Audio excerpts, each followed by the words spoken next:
Buenos días, señores estudiantes. Les saluda el ingeniero Marco Villavicencio. El día de hoy vamos a tener nuestra primera clase de nivelación de la asignatura de química dentro de lo que es el área de ciencias naturales. Pues bien, señores estudiantes, ¿cómo es la manera en la que vamos a trabajar? Nosotros como área de ciencias naturales hemos realizado ya la corrección de la prueba y adicional a ello le ponemos una explicación a la misma. ¿Para qué? Para asegurarnos de que estos contenidos sean realmente entendidos por todos ustedes, señores. Recuerden que la metodología de trabajo que implementó el Ministerio de Educación dentro del programa Aprendamos Juntos en Casa contempla la metodología del aprendizaje basado en proyectos, en el cual los estudiantes construyen su conocimiento, pero dadas las circunstancias extraordinarias que vivimos el día de hoy con esto, virtualidad o no presencialidad de las clases, es muy difícil para nuestros estudiantes consultar en libros, en bibliotecas o conectándose a internet, dada, digamos, las condiciones económicas. Entonces, sin más preámbulos, muchachos, vamos a seguir. Corrección de la evaluación diagnóstica de química para primer nivel de bachillerato, ciencias generales y bachillerato técnico, año lectivo 2021-2022. La primera pregunta, muchachos, de la prueba diagnóstica consistía en esta pregunta. ¿Qué estudia la química? Seleccione una sola opción de respuesta. La materia, estudiará el universo o tal vez la vida. Aquí la explicación que ponemos el área de ciencias naturales para todos ustedes. La química es el estudio de la materia y sus transformaciones. Así, la química a través de la petroquímica se encarga de estudiar de qué componentes está hecho el petróleo y cómo podemos utilizarlos en nuestro beneficio. A través de la destilación del petróleo es posible separar los diferentes compuestos por calentamiento y según la temperatura a la que sometamos al petróleo, este se separa en sus diferentes compuestos constitutivos, como se indica a continuación. En este gráfico, muchachos, tenemos la diagramación o la esquematización del proceso de destilado de petróleo. Básicamente lo que indica esto es que al petróleo se lo somete a temperaturas, muchachos. Entonces, cuando el petróleo alcanza una temperatura que es inferior a 40 grados Celsius, se generan vapores que luego son conducidos aquí, justamente a través de estas cañerías, y que luego son enfriados. Estos tubos se introducen en recipientes con agua fría y esos gases por condensación vuelven a ser líquidos y ya están listos para ser envasados. En el caso, por ejemplo, de los gases utilizados para rellenar las bombonas de gas. Cuando calentamos el petróleo desde 40 hasta 200 grados Celsius, se obtienen vapores que luego son condensados y podemos obtener finalmente lo que son las bencinas y gasolinas. De 200 grados a 300 grados Celsius, muchachos, obtenemos lo que es el queroseno y nafta, ya saben. Se calienta el petróleo a una determinada temperatura, los gases que genera son separados y luego condensados y se obtiene finalmente el producto deseado. En este caso, queroseno y naftas.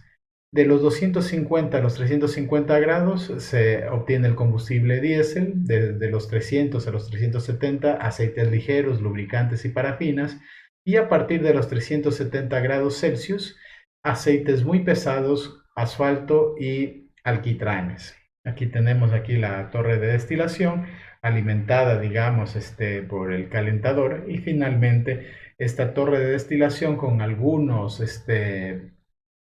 cañerías que van a destilar o a conducir los diferentes compuestos de los que se haya formado el petróleo. Listo. Seguimos.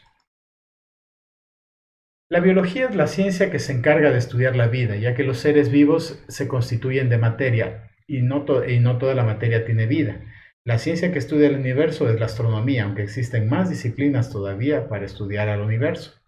En virtud, la respuesta correcta a la pregunta ¿qué estudia la química? La respuesta correcta es la opción A, ya que la química es la ciencia que se encarga del estudio de la materia y sus transformaciones, muchachos. Entonces, ¿Qué es lo que ustedes van a hacer? ¿Cuál es la tarea que en el área de ciencias naturales les encomiendo a ustedes? Ustedes tienen que pasar la pregunta con sus opciones de respuesta más la explicación, muchachos. ¿Ya? Porque así nos garantizamos que estos conocimientos queden fijados en su mente. No serán aceptadas como válidas las tareas que solo pongan, digamos, la pregunta y la respuesta. No tendría lógica porque ya se les está ayudando, digamos, con la respuesta correcta y es necesario que sepan el por qué esa respuesta es la respuesta indicada, idónea o correcta, muchachos. Entonces, a través del pasado a limpio de escribir, eso se les va a quedar fijado. Es una buena metodología de estudio, muchachos. Entonces, eso solo para que lo tengan presente. Listo, avanzamos a la segunda pregunta. La segunda pregunta dice lo siguiente. ¿Cuál de los siguientes compuestos químicos utiliza en su hogar para la alimentación? Seleccione una sola opción de respuesta y nos dan tres. El cloruro de sodio, la cal y el ácido sulfúrico. La química está en todos los aspectos de nuestra vida y nuestro hogar no es la excepción o la diferencia. El cloruro de sodio es el nombre químico de la sal de mesa o sal de cocina que se utiliza a diario en nuestra alimentación. De hecho, era un elemento tan importante en la antigüedad que a los soldados y legionarios romanos de la antigua Roma se les pagaba parte de su salario, o sea, parte de su sueldo, y consistía en unos gramos de sal que tenía un valor elevado en la antigua Roma, ya que la sal tenía propiedades antisépticas para la curación de heridas, así como en la conservación de los alimentos a través del proceso del salado de los alimentos. Ahora vamos a hablar sobre la cal. La cal es también conocida como carbonato de calcio, es un compuesto químico muy abundante en la naturaleza, siendo el principal componente de minerales y rocas como la piedra caliza. La cal es utilizada en agricultura para corregir el pH de suelos ácidos, ya que el pH de la cal es básico. Verán, muchachos. A veces cuando se fertilice de manera indiscriminada los suelos, se provoca un desequilibrio en los minerales. En tal virtud, aumenta el pH de los suelos. Este pH de los suelos es un mayor aumento de iones de hidrógeno. Que haya una mayor concentración de iones de hidrógeno en el suelo lo convierte al suelo en ácido y la cal lo que hace es bajarle la acidez. Es más o menos haciendo una analogía un poco burda sería como darle un Alka-Seltzer al suelo para bajarle la acidez, ¿ya? Entonces, la piedra caliza es una roca que se forma por la acumulación de sedimentos ricos en calcio que se mezclan con dióxido de carbono y agua. Vean, muchachos, en este gráfico tenemos de que el agua de lluvia, cuando se precipita y cae sobre la piedra caliza que tiene calcio, perdón, y junto con el dióxido de carbono se forman dan un compuesto y al final por una serie de reacciones obtenemos el carbonato de calcio, que puede ser, digamos, acumulado en forma de estalagmitas, y también a más del carbonato de calcio se obtiene lo que es el agua y el dióxido de carbono, muchachos. Entonces ya tenemos lo que es la sal de mesa, la cal, y ahora vamos a ver el ácido sulfúrico. ¿Qué es lo que tenemos del ácido sulfúrico? El ácido sulfúrico es un compuesto químico altamente corrosivo, obtenido generalmente en laboratorios a partir de dióxido de azufre. Su fórmula química es H2SO4. H, muchachos, es para hidrógeno, S para azufre y O para oxígeno, donde 2 significa que están dos átomos de hidrógeno, un átomo de azufre y 4 átomos de oxígeno. Es un componente o una sustancia que es un líquido aceitoso, incoloro, de color particular, dependiendo de su concentración, es soluble en agua y tiene un gran efecto deshidratante, por lo que puede utilizarse para el secado de gases y líquidos y sus aplicaciones de este compuesto se lo utiliza, por ejemplo, para lo que es desecación o deshidratación de gases, para refinar petróleo, también en agricultura se lo utiliza para la elaboración de fertilizantes, así como para la elaboración de detergentes y limpiadores de baterías. Este ácido es tremendamente corrosivo, por lo que hay que saber utilizarlo y manejarlo. Incluso el almacenamiento requiere que sean las personas que vayan o que las personas que vayan a manipular este compuesto, este ácido, sepan o tengan una debida capacitación, muchachos. Por lo tanto, la respuesta correcta para la pregunta ¿qué compuesto químico, cloruro de sodio, cal o ácido sulfúrico utilizamos en alimentación? La respuesta correcta es la A, ya que utilizamos cloruro de sodio o sal de mesa en nuestra alimentación. Listo, muchachos. Vamos ahora a la tercera pregunta. ¿Cuál de las siguientes sustancias carece de carbono? Seleccione una sola opción de respuesta. Tenemos como primera opción la hulla, el diamante, el grafito y el neón. Aquí la explicación que toda esta prueba, muchachos, tiene que ser escrita con la debida explicación. Porque esta explicación tendrían que hacerla ustedes, lo cual, digamos, les significaría un mayor esfuerzo y dadas las circunstancias extraordinarias. Recuerden que la pandemia de COVID no ha concluido, no ha finalizado. La mayor parte de la población no está vacunada. Nosotros hacemos esta explicación para ustedes. Entonces, la tarea de ustedes es pasarlo a limpio. Y cuando ustedes pasen a limpio, van a ver cómo van a aprender, muchachos.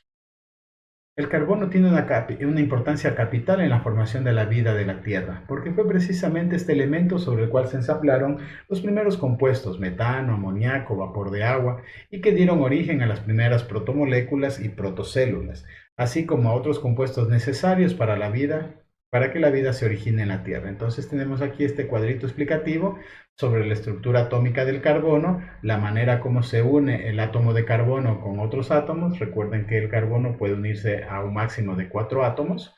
Este compuesto en particular que ven aquí en el medio pertenece o es la esquematización de la molécula de metano. Tenemos las características del átomo de carbono, muchachos, con su número atómico, la distribución atómica, o sea, electrónica en los diferentes niveles de energía, el nivel de energía más externo, los electrones de valencia, la masa atómica promedio y la electronegatividad. No se preocupen de estos valores, muchachos. Vamos a abordar esto en los siguientes, digamos, periodos de clase para dejarles bien claro estas cuestiones y con eso sí nos vamos de una hacia lo que es el programa de estudios. Seguimos. Así también el carbono presenta una característica llamada alotropía. No es exclusiva del carbono, pero para nuestros propósitos vamos a centrarnos solo en carbono. Y es que la alotropía es la capacidad que tienen los compuestos para ordenarse molecularmente de maneras diferentes. Y estas maneras de ordenarse las moléculas les confiere propiedades físicas distintas. Así el carbono presenta alótropos de carbono, que en buenas cuentas son variedades de carbono con características físicas diferentes, como por ejemplo, vean muchachos. El grafito, que está, digamos, que lo tienen en los lápices ustedes y que está mezclado con arcilla, tiene una conformación molecular parecida a una malla. Esto es más o menos como que ustedes cogieran una malla de voleibol, unas 3 mallas de voleibol y le unieran así para formar, digamos, una redecita. Así sería más o menos la conformación molecular o cómo se forman los átomos de carbono dentro del grafito. Y esta conformación en particular, muchachos, le confiere al grafito una consistencia blanda, un color oscuro y un punto de fusión elevado. De hecho, es un punto de fusión más elevado que el del mismo diamante. Ahora, el diamante, muchachos, ¿cuál es la conformación molecular del diamante? Se forma de manera geométrica, ¿ya? Se forma, digamos, ensamblando un cuerpo geométrico y esta forma, muchachos, le confiere al diamante primero una dureza extraordinaria. De hecho, se utilizan diamantes para colocarlos en taladros para perforar la tierra. Es cristalino el diamante y su punto de fusión es 100 grados, 100 grados más bajo que el del grafito. Entonces, tanto grafito como diamante contienen carbono. Y lo que nos está pidiendo la pregunta es ¿cuál de los siguientes no tiene carbono? La hulla, muchachos. La hulla es un compuesto de carbono que mayoritariamente tiene carbono en un 60%, tiene oxígeno en un 40% y también a veces tiene trazas de hidrógeno, ¿ya? Entonces, tanto grafito como diamante y hulla tienen carbono, por lo tanto quedarían descartados porque lo que se pide es cuál no tiene carbono, ¿ya? El neón es un elemento químico de número atómico 10, es decir, que tiene 10 electrones, 10 protones y 10 neutrones, muchachos. perteneciente al grupo químico denominado de los gases nobles por su baja reactividad. Ya vamos a hablar de mejor manera, ahondar en lo que son los elementos químicos. Dentro de estos, lo que es el grupo de los gases nobles. Es fundamental comprender por qué se les llama gases nobles a estos elementos, porque esto nos va a permitir comprender, valga la redundancia, de mejor manera cómo se ensamblan las diferentes moléculas y que para ensamblar las diferentes moléculas tienen que compartir electrones, muchachos. Esto para ganar estabilidad, los átomos. Volviendo a nuestra pregunta, por lo tanto, la respuesta correcta para la pregunta 3, ¿cuál de las siguientes sustancias, hulla, diamante, grafito y neón, carece de carbono? La respuesta correcta es la opción D, ya que el neón es el elemento químico diferente del carbono. Y la hulla y el diamante contienen carbono en sus estructuras. Entonces, el neón es la respuesta correcta. Y por eso, muchachos, nosotros lo hemos puesto en color rojo. Ya. Verán, muchachos, algunas personas me escribían preguntándome si es que ponían o no los gráficos. En el caso, por ejemplo, de la destilación de petróleo, vale, pueden no ponerlo, pero esto sí pónganlo.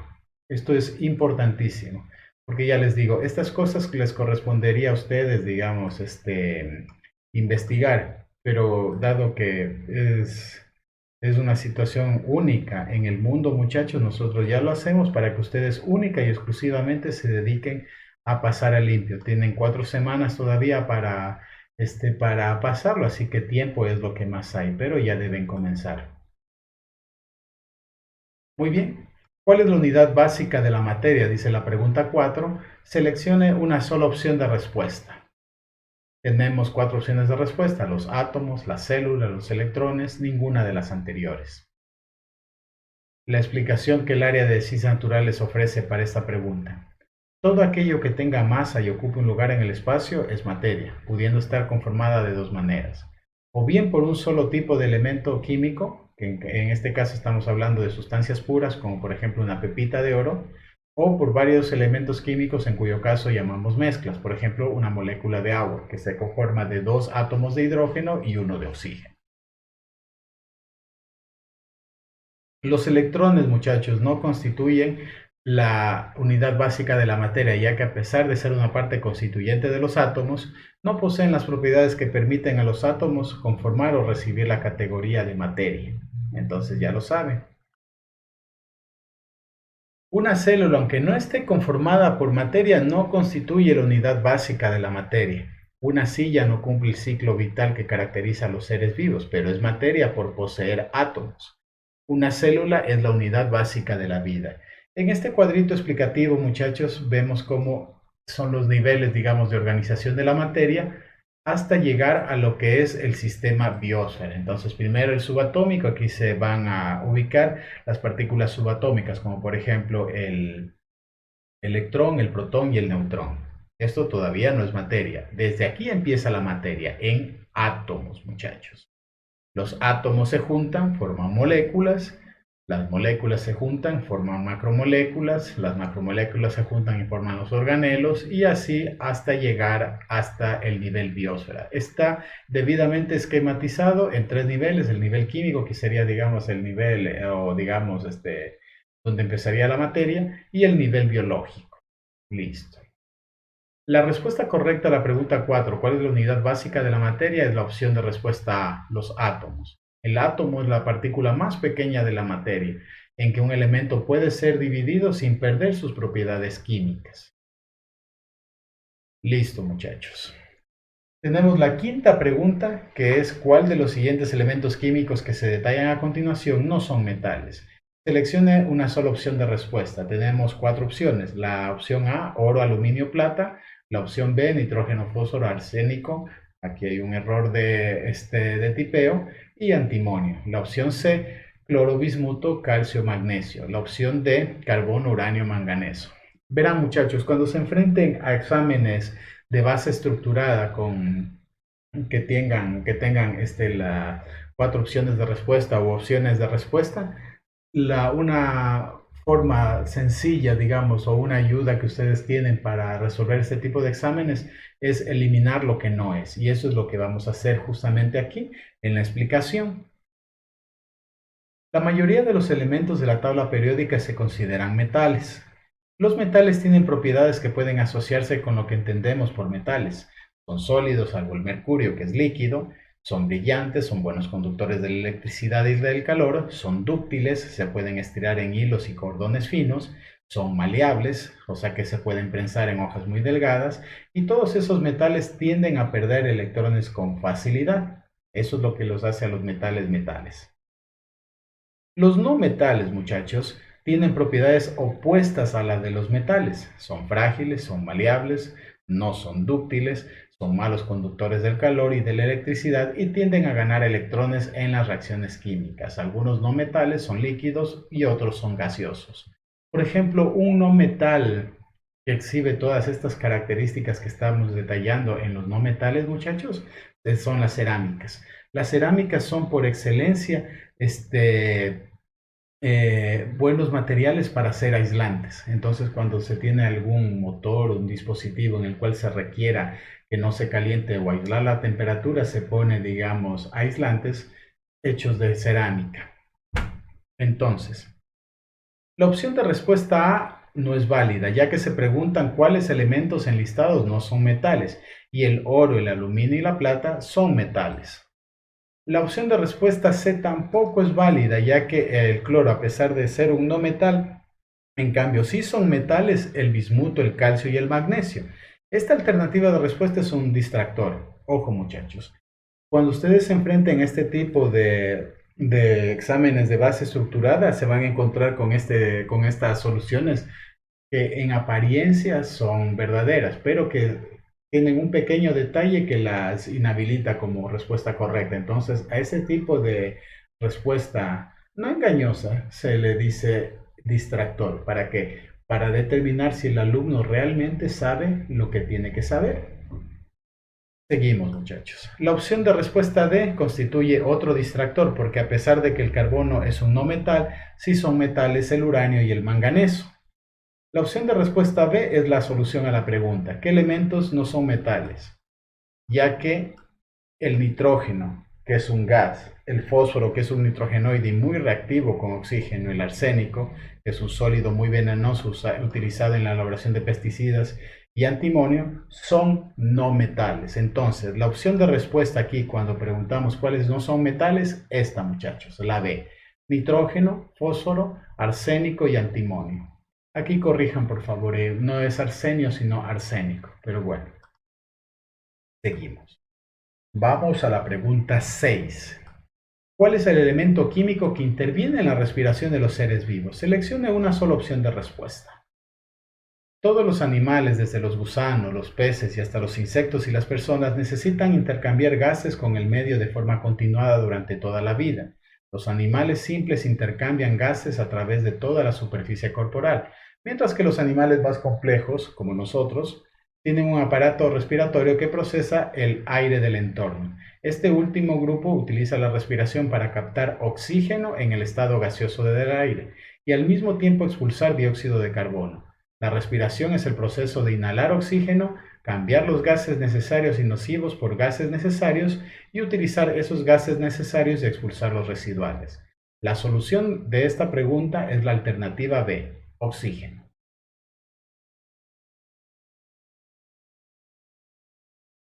¿Cuál es el punto de ebullición del agua en la región costa de acuerdo a de acuerdo a la escala centígrada o Celsius? Seleccione una sola opción de respuesta. Tenemos las cuatro opciones de respuesta: 0 grados Celsius, 75 grados Celsius, menos 90 grados Celsius y 100 grados Celsius. Aquí les señalamos la respuesta correcta y les vamos a decir por qué esta es la respuesta correcta. El proceso por el que una sustancia pasa del estado líquido al gaseoso se denomina ebullición. La temperatura a la que un líquido empieza a hervir se llama punto de ebullición. El punto de ebullición depende de la presión atmosférica, pero el del agua al nivel del mar asciende a 100 grados Celsius. La temperatura del agua hirviendo se mantiene constante hasta que toda ella se haya convertido en vapor. ¿Ya? Vámonos ahora a la pregunta 8. De acuerdo a su definición, ¿qué es átomo? Seleccione una sola opción de respuesta. La opción de respuesta A es un elemento químico macroscópico de la materia. La opción de respuesta B es la unidad más grande de la materia. Y la opción de respuesta C es la cantidad más pequeña de la materia. Bien, sabemos que es la cantidad más pequeña de la materia o la unidad básica de la materia. ¿Ya? Entonces aquí la explicación. Un elemento está formado por una única clase de átomo. Un átomo es la partícula más pequeña de un elemento que conserva todas las propiedades de dicho elemento. Por ejemplo, el oro es un elemento químico, pero si se divide una y otra vez un trozo de oro hasta que lo único que queda sea una partícula diminuta que ya no pueda desmenuzarse, sin que pierda sus propiedades que hacen al oro que sea oro, entonces tenemos lo que es un átomo, muchachos. Un átomo es la partícula más pequeña de materia que aún conserva las propiedades del mismo. ¿Ya? Listo. 9. De acuerdo a su estructura, ¿qué carga eléctrica tienen los electrones en el átomo? Seleccione una sola opción de respuesta. Tenemos positiva y negativa. Ya, verán muchachos, aquí al respecto, nosotros vamos a tomar, digamos, unas explicaciones de una página web que no es, digamos, plagio porque mencionamos de dónde lo tomamos y es una explicación bastante buena que en todo caso ha sido adaptada, muchachos, porque hay ciertos términos que había que adaptarles a nuestra necesidad, que en este caso es hacerles de una manera didáctica el aprendizaje. Todos los cuerpos que nos rodean están compuestos de átomos y estos a su vez están formados de electrones, protones y neutrones. Cuando la cantidad de protones y electrones no es la misma en un átomo, hay un desequilibrio de partículas y por lo tanto se carga eléctricamente de acuerdo a la mayor cantidad de protones o electrones que posea. En el caso que un átomo tenga más electrones que protones, se dice que está cargado negativamente, y si tiene más protones que electrones, se dice que está cargado positivamente. Cuando la cantidad de protones y electrones es la misma, la carga eléctrica del átomo es neutra. Para que un átomo se cargue eléctricamente, sea positivo o negativamente, tiene que verse afectado de alguna manera. Una forma de alterar el átomo, supongamos un metal, es que éste reciba calor. Cuando un metal se calienta, los electrones pasan de un cuerpo al otro y el metal que pierde electrones se carga positivamente y el que gana electrones se carga negativamente. Este ejemplo nos va a ayudar a visualizar de mejor manera lo que queremos explicar. El aluminio en su forma neutra tiene 3 electrones de carga negativa y 13 protones de carga positiva y los 14 neutrones que no aportan ningún tipo de carga, solo aportan masa. Entonces vean muchachos, aquí está el truco de todo. Mientras estos dos valores, los de electrones y protones, sean iguales, la carga eléctrica del átomo va a ser neutra, muchachos. Pero cuando por A o B se pierden electrones o se ganan electrones, es cuando se cargan eléctricamente los átomos. Entonces, mientras los electrones y los protones estén en igual número, la carga eléctrica del aluminio es neutra. Pero en la naturaleza son raras las formas estables de elementos. Por lo tanto, al ser el aluminio un metal, pierde 3 electrones. Este elemento químico en particular pierde 3 electrones, a fin de unirse a otros elementos químicos y alcanzar estabilidad. En tal virtud, sus cargas eléctricas, luego de haber perdido 3 electrones por el efecto del calor, quedan configuradas de la siguiente manera. Si ustedes visualizan, muchachos, como ha perdido 3 electrones, quedan 10 electrones, quedan 3 protones y los 14 neutrones que esos permanecen inalterables. Entonces, al hacer la contabilidad de partículas subatómicas, tenemos que quedan 3 protones extras, estos que vemos aquí, y por lo tanto el aluminio tiene 3 cargas positivas extras. Eso significa que cuando vemos el aluminio elevado a la 3 positivo, tiene 3 protones que no están apareados con los 3 electrones. Por lo tanto, su carga es positiva, muchachos. La opción de respuesta correcta a la pregunta ¿qué carga eléctrica tienen los electrones del átomo? Es la opción C, o sea, negativa o carga eléctrica negativa. Ya, verán muchachos, aquí nosotros queremos, digamos, que visualicen un documento que nosotros compartimos hace un momento. Permiten, modelos atómicos, modelos atómicos, modelos atómicos. Déjenme ver cómo lo tenía yo. Átomos, historia. Átomos, historia.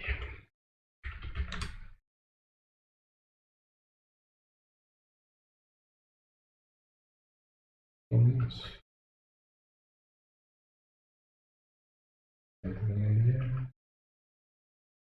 Las cargas eléctricas. Historia.